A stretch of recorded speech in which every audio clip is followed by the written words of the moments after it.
Hey everybody, it's Jason Blaha here, and once again it is time for my client Emma's vlog, and this is many people's favorite segment, the longest running vlog series we've had.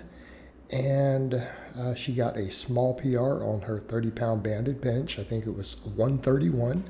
She just went for a 1-pound PR. And again, these PRs, when we discuss this in conjugate, is for that specific lift, and we do that on purpose. I feel like that's almost a topic worth discussing in the vlog. Sometimes people will say, well, why are you counting it as a PR? The person could have 45 different PRs. Yes, and that's kind of the idea. Okay, that's the idea. We do that for a number of reasons. We do it for number one, so that we can max out and avoid overuse injuries. We can avoid acclimation, things like that. So it's a very, very important point. This is how we avoid overuse and reduce injury risk by maxing out all the time, because we're maxing out every single week.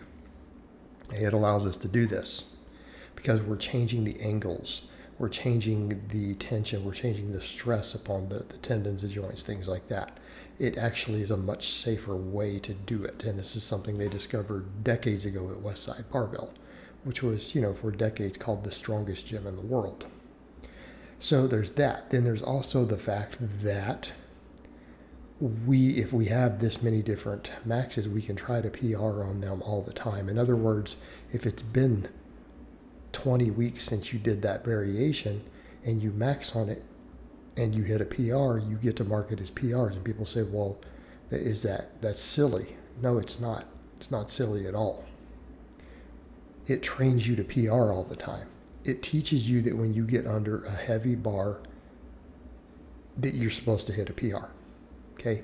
It trains your brain to think that way. This prepares you for hitting more PRs. It prepares you for competition. Also, by the way, her squat there, we're working on getting deeper. So notice she's getting way below parallel. We had a lot of problems with her squatting too high for a long time. We're working on resolving it. And so even if it means we go for a slightly lighter weight, we can still count those as PRs. Why? Because if we were above depth and now we're below depth, it's a harder variation. It's a correct variation, has more benefits usually. So we're counting those separately. So I'm letting her, in order to keep that same mindset going, we reset the idea of a PR for her squatting, and squats that hit proper depth count as their own PR now. Okay, do you see how this works from a psychological perspective? It will then let us go for those new PRs while focusing on getting depth. Okay, this is very valuable for training your lifters to do the things that they need to do.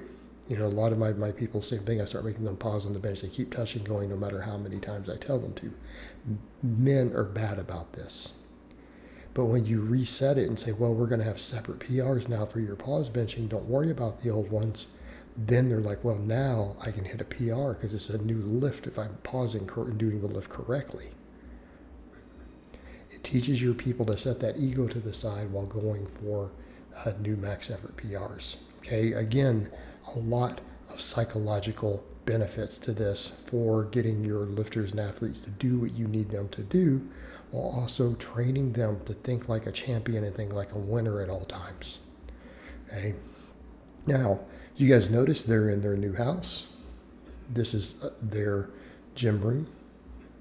They got a much bigger house. They had a big one before with a basement gym, but they lived in a condo for a while doing some different moving and situations. Now they've got this big room for their gym, and they've got a new rogue rack, all this stuff in there. So for now, we're putting a lot of focus, say, on her incline now for benching. They're still doing all the single leg exercises, but they have a belt squat in the works. So once we get that belt squat, we'll be able to replace a lot of the single leg exercises with that. It worked very, very well. But a lot of her lifts this phase have largely stayed the same from what we've done the last few weeks. We rotate a little bit with supplemental work. We'll do things like changing the main hip hinge. I've switched over to incline, but I'm letting her do the lifts that we know work for her. And that's her chin-ups, her pause benching. I let her continue to do laterals. Right, I'll let her keep doing laterals because she likes them, and her delts are her one ego muscle. And I'll allow most of my lifters to do that. They say, look, I have one muscle I really, really, really care about. Can I put extra work on it just for my own vanity? And as long as it's not going to cause injuries or overuse, I think that's permissible, and we'll do that. I think it's silly to have multiple of those. Just take one that you really care about. For her, it's shoulders, so we put extra work there. Everything else is just geared towards maximizing her strength. Okay? And we've done that for a lot of reasons. This has been very successful for her in developing the physique that she wants, because she used to have her own body image issues when she competed in bikini. Okay? And now that we focus on performance, and then anytime she feels a little fluffy, we diet down a little bit, then we restart the process. Look how much healthier she looks than in her bikini days. Okay, because I put up pictures before and people were shocked. She just has so much more muscle, so many more curves, is so much healthier. But she's 50 pounds heavier than the last time she competed in bikini. Okay, and she looks better. She looks healthier. She's stronger. She's fitter. So that's the direction we go with this stuff. So it's all performance based. There's her one vanity lift. Let her do laterals. We had been doing them with cables for a while. She found now that dumbbells are comfortable. For a while, she found the dumbbells hurt a little bit, and cables didn't, so we used cables.